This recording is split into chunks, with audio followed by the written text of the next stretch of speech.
Hi guys, do you want to hide your phone list on Facebook and you don't know how to do that? Then don't you worry because I'm going to tell you the exact how to do that. So before we start, just make sure you like this video and subscribe to my channel. Thanks guys. So let's get started. And first of all, just simply open up your Facebook app, and then after that, just simply tap at this profile picture in the top right corner and tap at that gear on the left side of that search icon.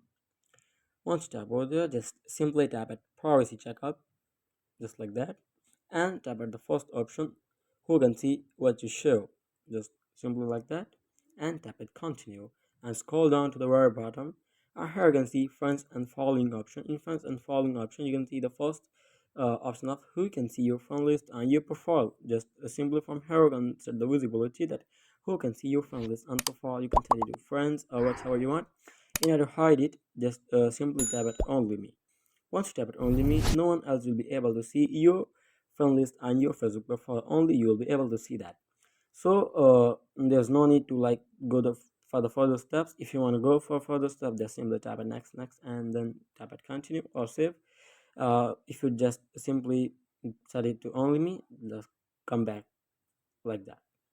So that's how you can easily hide your phone list on Facebook profile. So I hope it helps you guys, and if you think that this will help you and you learn how to hide your phone list on Facebook, then make sure you like this video and subscribe to my channel. Thanks guys, and uh, do not forget to check the latest video on screen. Thanks guys, goodbye till the next video.